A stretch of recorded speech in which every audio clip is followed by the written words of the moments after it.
Stop wasting time. First time buyers, the average for first time buyers at the moment is 9 years, and 70,000 is the deposit that most people need to save up for if they're buying a property in London. Now, today I'm going to do a deposit deep dive in order to go through what you really need to know. And who am I? My name is Manda. I'm the mortgage coach and I combine mortgage advice with financial education. So, I don't want to waste any of your time, so let's get started.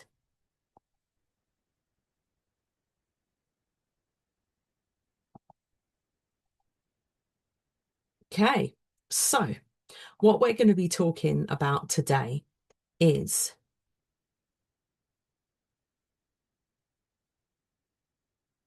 why deposits feel impossible, how deposits actually work with no fluff, the 7 deposit sources no one really talks about, maths you need to know, the habits and to building deposits faster, why I created the 5 day challenge. There'll be more about that at the end, which will be the bonus will really pull everything together. So please stay to the end.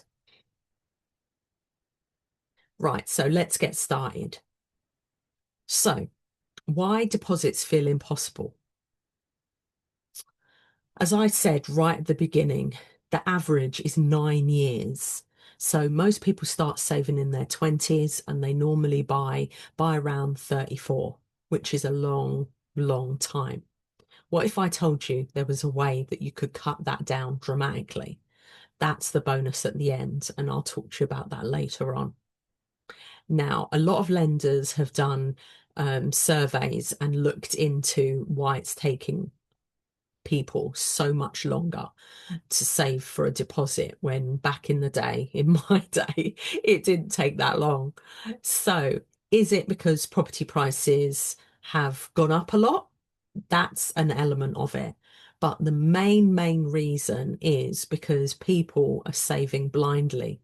Now, what I mean by that is your salary hasn't really grown at the same pace of the living costs, rent, travel, childcare, food. Everybody talks about shrinkflation. But the other part of it is people aren't working with a plan. They're working with hope.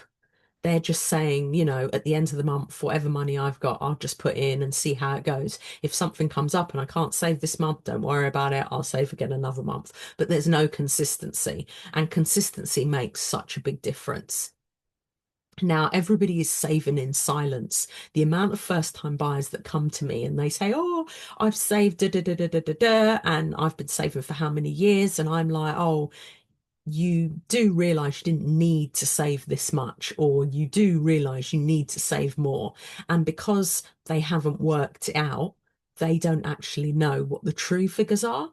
So they either don't speak to a broker at all, or they don't speak to a broker or a mortgage advisor early enough.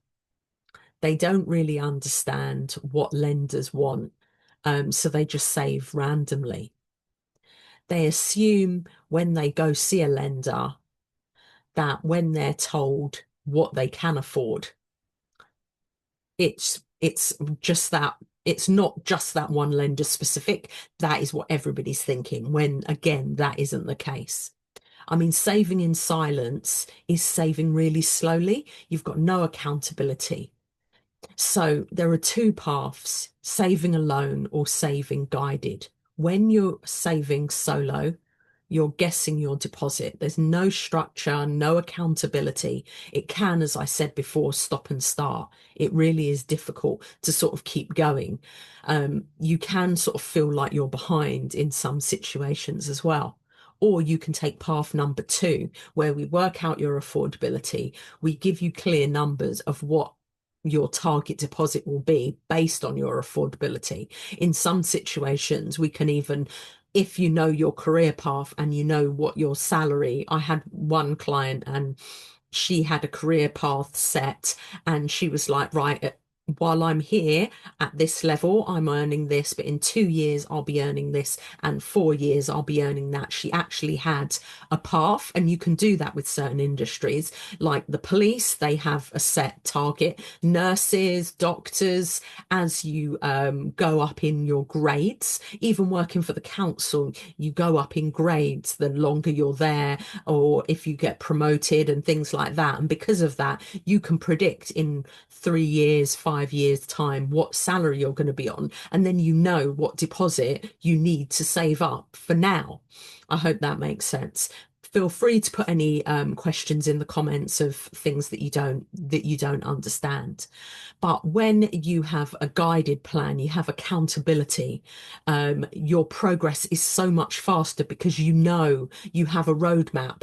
So if you get a bump in the road, as they say, you can go right back to that roadmap because you've got an actual structure, rather than, you just get disheartened because you're like, I haven't been able to save for 2 months because X, Y, and Z has happened. You really, really can say, okay, I know what's happening because of this. I just have to save this amount more every single month in order to do that. The other thing is you need to pay yourself first. You need to put that money aside for the property first rather than leave it at the end, but that's something we'll go through. By having a guide and by having someone that really does understand to give you that level of detail, then you will be more confident. So this is why I created the 5 day challenge, because I wanted to give that education to you. This is why I'm doing the deep dive now, because I've just seen too many first time buyers waste years and years because they're on the wrong path. um, why people don't know their true target. They think 5% or 10% is enough, but of what? As I said to you before, do you know what you're going to be earning in that month's time? Do you know what your affordability is? So this is why there's sometimes an issue with these things. And different lenders will lend different amounts. So you need an overall understanding of affordability rather than just going directly to your bank, which a lot of people who have a current account will just go to that bank. But maybe that bank doesn't take 100% of overtime. Maybe it doesn't take 100% of bonuses. Maybe it doesn't, if your salary fluctuates because of commission or something like that, it doesn't take that into consideration or doesn't take enough of it. So that's why going to someone who really does know, they can tell you this, they can give you an affordability range based on what they know about you and what you actually earn. And they can say, you know what, you could actually borrow more if you went to a different lender. Based on that, this is the deposit you should be putting together. So education really, really does help. But then a lot of first time buyers don't know what they don't know, so they don't know who to ask. Um, Without knowing your numbers, you can't create the timeline, as I said, and you can't create your roadmap. You can't set the goal, and it can feel really, really slow. And it starts playing tricks on your mind because you start, internally sort of having those conversations with yourself, and in the end I've seen a lot of people, they're so close to saving that deposit and then they have a few bad months and they literally go out and buy a car or something like that. They just give up. But if they actually had the accountability, it would make such a big difference. Now, if you guys have actually enjoyed it so far and feel like you've learned something, please subscribe or follow, depending. I'd really, really appreciate the support, because when you subscribe, it does push it out to other people and more first time buyers. And that's my dream, really, for as many first time buyers to get on the property ladder as possible, because I believe everybody has a right to own their own home. So let's keep going. Right. So, how deposits actually work with no fluff. Now, I've kind of already hinted at this. The first, very, very, very first step is working out that affordability, and then you can make a decision on what kind of deposit you're looking to do. But generally speaking, there are 100% mortgages out there, and that's a whole different video. But generally speaking, when you're doing a standard purchase, You can have a 5% deposit, a 10% deposit, a 15% deposit, a 20% deposit. But what does that even mean, right? Now, everybody says the sweet spot is 10%. And when you put down 10%, it means, and this is what I'm going to explain, the difference between deposit, equity, and loan to value. Now, deposit is cold, hard cash. So it's savings, it's a lump sum of money that you're going to put towards that property. That is what a deposit is. Now, equity is the difference between what the property is worth and what the actual mortgage balance is. So this is either if you're in the situation where you've already bought your property, you've had a mortgage for a couple of years, the deal's coming to an end, so it's at remortgage stage, then you'd look at what your current mortgage balance is compared to what the property is now worth, and the difference would be equity. Now, loan to value is also in the mix. And the reason why is because loan, again, is the mortgage balance, it's the loan, and the value is what the property's worth.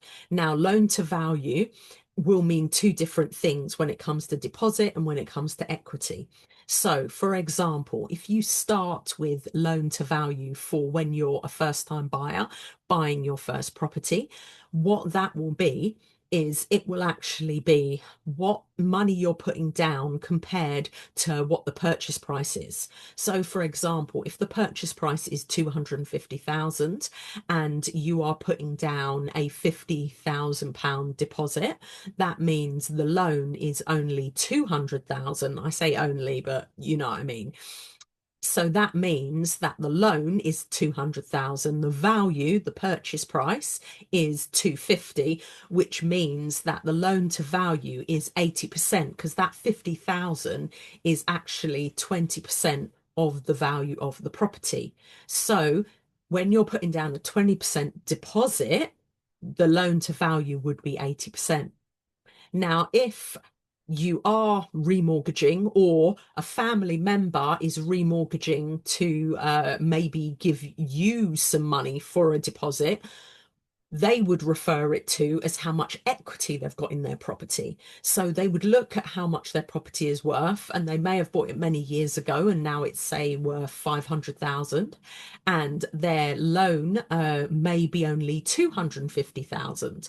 That means that they have got 50% loan to value, which is very good. But obviously that can take years to achieve depending on your situation and your circumstances. So when you're in those kind of situations, that is a very high deposit, which would mean a lower monthly payment. So everybody says right at the beginning, you know, some people say, oh, should I put in a 5% or a 10% deposit? Now, depending on how much you want to pay per month, would answer that question. I always say the more that you can afford to put in as the deposit at the beginning, the better off you'll be, because it means that the loan to value is lower, which means that the interest rate, the mortgage deal that you're getting is better, which means your monthly payments will be lower. I hope this all is understandable. Within the workbook, and I'll put a link at the bottom where you can get the workbook, it actually gives working examples, which I do think people find a lot easier to understand.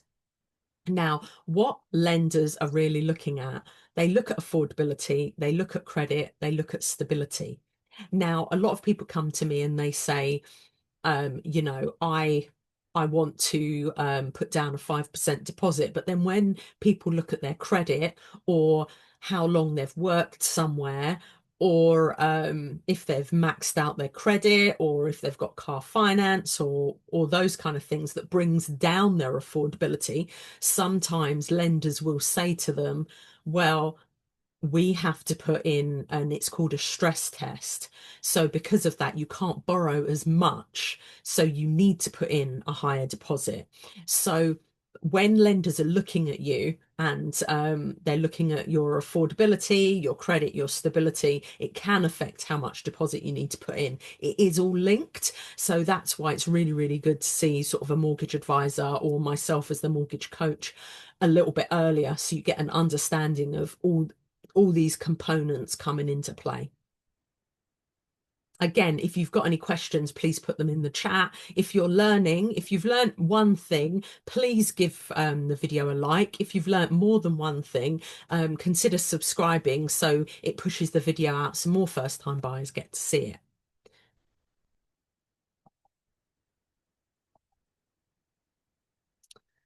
Right, so the 7 deposit sources. Now, at the end of the day, there is so many types of deposits, but people don't really realize. When I mean types of deposits, I mean sources of deposits. The majority of people will literally just do regular savings. So they look at their own salary, they create some kind of budget, and they save into a savings account. And based on that, a regular savings account based on that, or even an ISA, is also a good way to save money, is a better way to save money, to be honest. High interest savings accounts are very, very good, because with ISAs and high interest savings accounts, it means you can't access it as quickly, so you don't spend it on stuff that you don't really need. And also it's a higher interest than if it's just a regular saver. Now, banks need different lenders, banks, building societies need different evidence for the different types of deposits. The first example is a regular saver. They would need they'd need to see the deposit building up. So sometimes I've had lenders ask for 3 months bank statements, 6 months bank statements, even as far as 24 months bank statements, if they want to see the deposit building up and the history of it. Obviously, if it is what number 2 is, a gifted deposit, and sometimes that can be by a family member or it can be by someone else. Now, the thing about a gifted deposit you have to be aware of, it isn't a loan. So if someone gives you the money and says, but I want the money later, that isn't a gift. So it would be a loan, and it would be taken into consideration for affordability. So even though they're giving you the money, because they're saying you do have to give it back at some point, when we're working out your affordability, you have to take that into consideration. If they're literally gifting it to you and they're not they don't need it back ever, then you don't need to make any deductions to your affordability. Now, with a gift, 2 things to be aware of. One, apart from what I've just discussed, one, you need to be different lenders have different gift forms or gift letters that the person gifting, so the person giving you the gift, may have to fill out, or you have to fill it out and get them to sign it. But it is just to reiterate what I've said about it is a gift and not a loan. The second thing is, depending on the size of the gift and who is giving you the gift. So, I mean, in here it says family gift, but sometimes it can be family or friends, depending on the lender. They may also ask for additional information. So they might ask for the source of the gift. And what I mean by that is more than just a letter. If they're giving, quite a significant amount of money, and they may not be, your mum or your dad or whatever, some lenders may actually ask to see the gifter's bank statement to see where they got the money from. So some people may feel a little uncomfortable at that. So that's something to bear in mind. The next type of is equity release, and we've kind of talked about this already, but this is basically where someone would remortgage their property to release some money from their property in order to give it to you. So they would get out a loan themselves in order to raise money for you. And I've seen parents do this on a very regular basis. Bonus and promotion, career strategy. We've kind of briefly talked about this as well. Now, I think this is a great way to do deposits. I once had someone who would get paid sales commission every quarter, and what they'd do, because it was on top of their normal salary, they'd just, the day it got paid, they'd just pay it to a savings account, so they wouldn't even see it, so they wouldn't spend it on anything else. I know somebody else, and I also did this myself. When we got promoted, we didn't, that additional money. So if promoted, pay rise, anything like that, that additional money, because we knew we didn't need it because we were already living on what we were living on, that additional money on the day you get paid it, so every single month or quarter or whatever it is, goes into a savings account, ISA or whatever, and then you don't see it. So it really is mind over matter. If that money goes before you get a chance to even acknowledge it, it does make a big difference. And then I get asked about side hustles all the time. And what I would like to say is when it comes to a side hustle, yes, you do need to prove the income. You do need to show that you're paying tax on it and stuff like that if it does need to be paying tax. But I mean, some people, they do some freelance work on top of, they've got their day job, but that kind of work can be done freelance. Some people have done tutoring, Uber driving, so many different things. If you want to go online, you can do, selling digital products, the kind of stuff that I do. There's so many ways that you can have side hustles, but normally, unless you've got 2 years of accounts, you can't actually use it for affordability for the mortgage, but you can use it as long as you can prove it on bank statements and its source, use it as a deposit. So that's something to bear in mind. The next one is selling assets. So some people, and the thing is, you can do it simultaneously as well. So if you're selling something, you're buying something, as long as you've got your completion dates and it may be part of that, you can actually do that. It doesn't actually have to be an asset as in a property. It could be something else that's worth a while. And then your partner combining their deposits, that's also a good source. But just be aware that each lender will probably want they won't all want the same types of evidence for each of these. Lenders can differ, so it's good to sort of, again, I hate going on about mortgage advisors, but it's good to get someone that actually understands how that all works. So next is the maths you need to know.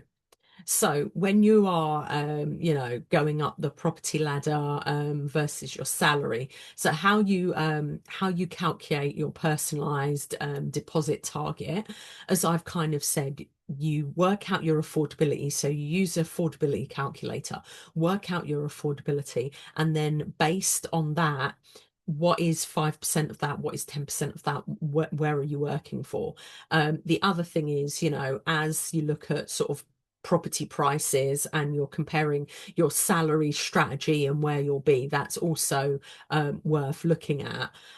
So once you've sort of calculated everything and it definitely is worth looking at that. A lot of people just sort of say, oh, what is their income now? How much are properties now? So you may have to, consider buying a smaller property because your income isn't realistic for a higher property. Or you may think to yourself, because I was once in a situation with this couple and they thought they could only buy a two-bed flat. They actually went direct to their bank. They were sorted out the affordability, but then a friend recommended me. I spoke to them and I said, do you know what? You can actually afford a 3-bed house. So they sort of rejigged things and everything, and they ended up buying a house, which was great. But they didn't realize, because they'd only just gone to a bank. And I think one of them had got a pay rise recently and hadn't taken it into consideration. So you may be pleasantly surprised. Sometimes you can actually afford more than you realized, and sometimes it's a target that you have to work towards. So that's something, but you really, really, really do need to find out what your actual real numbers are, and then you can work out how long it's going to take. Right. So a little bit about what all of this is about is there is I really do believe that when you're saving, you have to kickstart it with what can you do. So I think by saving your first 1K, it really does build belief that you can do it. And then once you move from your 1K to your 5K, that builds up momentum. And then before you realize you've got that 10%. So it really is all about accountability and working towards certain goals. It really is, as I always say, about getting mortgage ready and having those get mortgage ready milestones. So the habits, as I said, a couple of them, it is mindset. And sometimes, you really do have to saving versus sacrifice. So I know a lot of people do buy their coffees in the morning, but maybe you could just make it and bring it in. Lunches, having lunches every single day, maybe you could just consider bringing in your lunch or something like that. When you're, getting takeaways, review your subscriptions if it's something you don't use very often. So this is all part of a 5-day challenge. And tomorrow we will be talking about money leaks. And this, it will be a whole review on your expenses. But for now, it's all about sort of understanding where by reducing impulse spending. And this is why doing this in November is probably great, because maybe you'll consider next month not spending as much on Christmas presents and going out and things like that, because you do have a goal that you want to work towards. So at the end of the day, I know when I was saving up to buy my first flat, I didn't go out as much, but I knew I was going to be owning a flat one day. So I kind of weighed it up, what was more important. And I kind of realized by not going out, I didn't not go out at all, but I did reduce it. And buying those Christmas presents for people, didn't spend as much as I would normally. Again, people will understand if you explain that you do have a goal. So this is why I've created the 5-day challenge. Thank you, everybody who stayed with me this long to hear about this. But basically, I'm offering a free 5-day challenge. Now, the first day, which is this deep dive, which we've been going through, really is understanding. You can't fix what you don't understand. So I'm hoping that you've learned a lot from this video. And then from tomorrow onwards, we'll be doing daily tasks. So it'll be a 5-minute action video every morning, and then in the evening there'll be a Q&A session. There will be accountability, there will be community, and then all of this runs through my Get Mortgage Ready club, which I will put a link in. And but you can do this through the workbook. The workbook is free, so you can run it from there.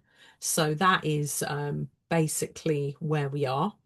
Um, so if you are interested in the Get Mortgage Ready Club, there will be daily guidance. There'll be task videos, step-by-step checklists that remove all the guesswork. As I said, there's evening Q&A sessions. There'll be where we can answer your live questions, get clarity. There will be a Get Mortgage Ready toolkit. There will be, each month I focus on a different area. So this month obviously is all about deposits. Next month, this month I'm kind of splitting. Part of it will be on deposits, part of it will be on credit, but then because they are the trifecta. And then the next is affordability, which leads into understanding deposits and credit. And then it's the whole buying process. So I don't just talk about the mortgage process, I talk about the buying process. So from, the estate agent searching for a property and dealing with a mortgage advisor is kind of interchangeable, because you need to know how much you can afford, and then you need to know how much properties are. So there is a bit of to and fro and back and forth there. But then the next stage, once you've got the mortgage offer, is really majority about the legal stuff. So I will have guest experts coming on, and one of them will be a conveyancer, a property solicitor, who will talk through how the whole buying process works from a legal standpoint. So you'll get to understand that. There will be a really, really good community spirit, like-minded people all trying to achieve the same goal as you. So that spurs people on and gives people encouragement. And then there will be a sorry, there will be step-by-step guides. So one is a 12-month fast track for those who have started saving a deposit and feel they're nearly there. They just need that guidance to understand what's going on. And then other people that want to really do the 36 steady track um, to get mortgage ready over the 36 months. But I really do believe within this community, you can reduce that 9-year average that I talked about quite dramatically, because you have a roadmap, you have the accountability, and you have the consistency. So why do it? There's a lot of free information out there. But that's my point. There's so much free information out there, and you're Googling and you're chat GPTing, and it's just so much information based on your actual circumstances, because I do onboarding calls as part of this membership. You will then really, really understand what is going on. So as of this recording, the membership is £17 a month or £99 for the year. And as I said, there are online courses in there. There's Q&As, there's expert workshops, webinars, and things like that. If you've got any questions, by all means, put it in the comments, and we can have a conversation. But at the end of the day, I hope you've really enjoyed this video and you've learned a lot. And don't forget to subscribe and like the video. And I hope to see you in the Get Mortgage Ready Club.